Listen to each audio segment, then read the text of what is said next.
Hello दोस्तों, बात करेंगे कि हम 2025 वाले सेशन में अगर आपको चंडीगढ़ के गवर्नमेंट स्कूल में क्लास 11 में एडमिशन लेना है तो क्या पूरा का पूरा कंप्लीट प्रोसेस रहने वाला है। सबसे पहला प्रोसेस देखिए होता है कि डिपार्टमेंट की तरफ से प्रोस्पेक्टस रिलीज़ किया जाता है और इस प्रोस्पेक्टस में सारी डिटेल्स मेंशन होती हैं कि एडमिशन प्रोसेस में आगे क्या क्या होने वाला है, कौन सी इंपॉर्टेंट डेट्स हैं। मतलब प्रोस्पेक्टस एक बुक की तरह है जिसमें सारी डिटेल्स होंगी ताकि स्टूडेंट्स को किसी भी तरह की कन्फ्यूजन ना रहे। तो पहले प्रोस्पेक्टस रिलीज़ होता है, ये स्टेप 1 होता है। इसमें आपको कुछ खास नहीं करना है, बस प्रोस्पेक्टस रिलीज़ होने के बाद आप इसे डाउनलोड कीजिए और अच्छे से पढ़ लीजिए। स्टेप 2 आता है, इसमें आपको बहुत कुछ करना है, यही आपके लिए मेन स्टेप है। जैसे ही प्रोस्पेक्टस रिलीज़ हो जाता है तो इसमें एक डेट मेंशन होती है कि रजिस्ट्रेशन का प्रोसेस कब स्टार्ट होगा। तो जैसे रजिस्ट्रेशन का प्रोसेस स्टार्ट होता है तो आपको ऑनलाइन रजिस्ट्रेशन करना होता है। ऑनलाइन रजिस्ट्रेशन आप खुद भी कर सकते हैं और रजिस्ट्रेशन कैसे करना है उसकी वीडियो हमारे चैनल पर अपलोड कर दी जाएगी। तो ऑनलाइन रजिस्ट्रेशन आपको बहुत ही ध्यान से, बहुत ही सोच समझ कर करना होता है, या फिर गवर्नमेंट स्कूल्स में ये फैसिलिटीज़ भी प्रोवाइड की जाती है कि स्टूडेंट्स अगर ऑनलाइन रजिस्ट्रेशन खुद से नहीं कर पा रहे हैं तो यहाँ जाके रजिस्ट्रेशन करवा सकते हैं। अब आपने ऑनलाइन रजिस्ट्रेशन कर लिया है। अब जैसे रजिस्ट्रेशन कर लिया उसके बाद आपको कुछ नहीं करना है। एक क्लोजिंग डेट होती है रजिस्ट्रेशन की जिसके बाद से स्टूडेंट्स रजिस्ट्रेशन नहीं कर सकते। तो रजिस्ट्रेशन का प्रोसेस ख़त्म हो गया। अगला स्टेप आता है, देखिए, प्रोविजनल मेरिट लिस्ट का डिस्प्ले होना। यानी कि सभी स्टूडेंट्स ने जिन्होंने भी एडमिशन लेनी थी सब ने क्या किया, सभी कैंडिडेट्स ने ऑनलाइन रजिस्ट्रेशन फॉर्म फिल कर दिया।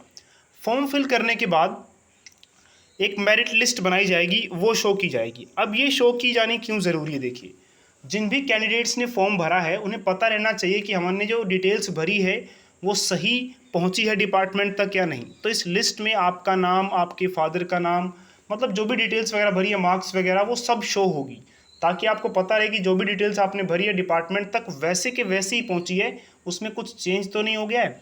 अगर कुछ चेंज हो जाता है तो जैसे मान लीजिए आपने मार्क्स भरे थे 60% लेकिन मेरिट लिस्ट में शो हो रहा है 58%, तो आपको एडमिशन 58% के हिसाब से मिलेगा, ना कि 60 के हिसाब से।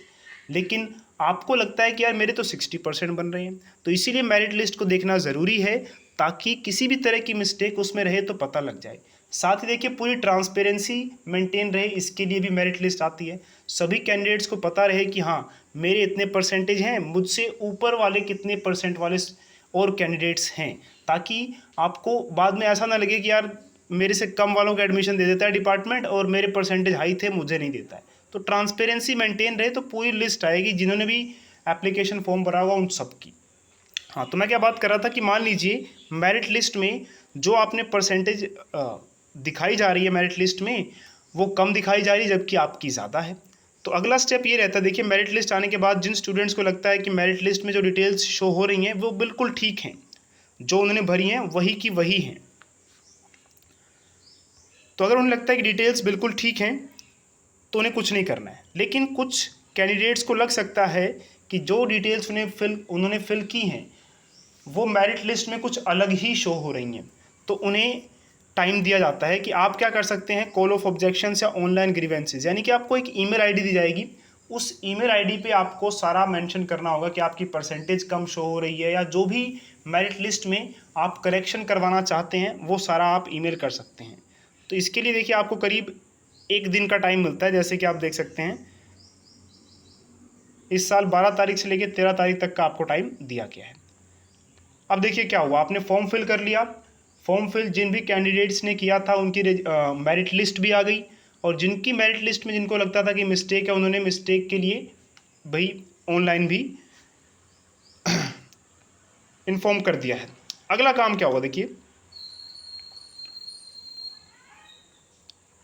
तो जो भी ऑब्जेक्शन या ग्रीवेंसीज है उनका रिड्रेसल होगा। तो उसके बाद देखिए जिन्होंने भी अपनी मेरिट लिस्ट में ठीक वगैरह कुछ करवाया था वो सब करने के बाद क्या होगा,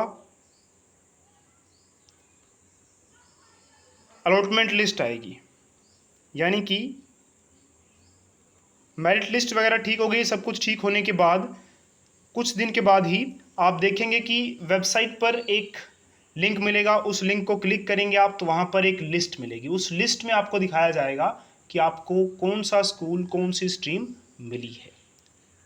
ये देखिए अभी तक का सारा प्रोसेस घर बैठे ही हो रहा था, ऑनलाइन ही आपको फॉर्म फिल करना था, सब कुछ ऑनलाइन ही देखना था। अब देखिए जैसे आपको स्कूल अलॉट हो जाता है कि जिस स्कूल में आपका एडमिशन हुआ है, आपको उस लिस्ट को देख के पता लग जाएगा।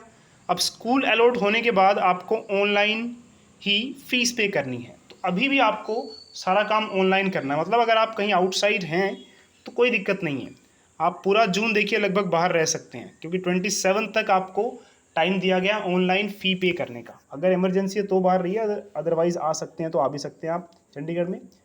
अगर आप कहीं निकल चुके हैं या कहीं आउट ऑफ स्टेशन जा चुके हैं तो कोई प्रॉब्लम नहीं है। जून तक देखिए 27 तारीख तक सारा प्रोसेस जो है वो ऑनलाइन ही है।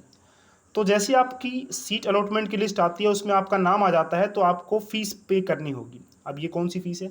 ये फ़ीस है आपकी एडमिशन की, और जो भी फ़ीस लगती है स्कूल में वैसी, और ज़्यादा फ़ीस नहीं होगी देखिए, क्योंकि गवर्नमेंट स्कूल से ही। तो 6 मंथ्स की फ़ीस जनरल कैटेगरी की 1200 या 1300 के आसपास होती है।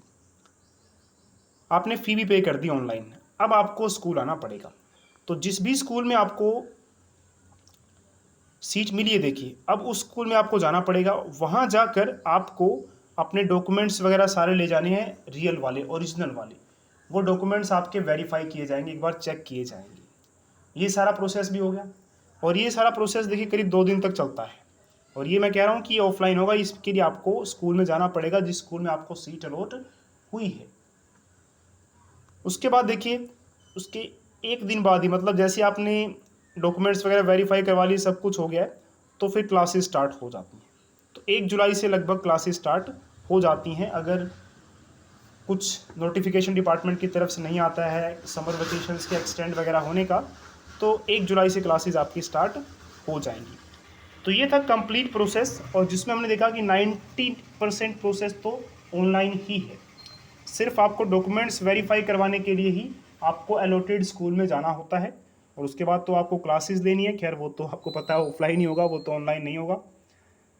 तो ये था कंप्लीट प्रोसेस। अगर फिर भी कोई डाउट रहता है तो आप इस वीडियो के कमेंट सेक्शन में कमेंट करके अपना डाउट पूछ सकते हैं। और वीडियो काम की लगी हो तो वीडियो को लाइक और इसे आगे शेयर ज़रूर करें।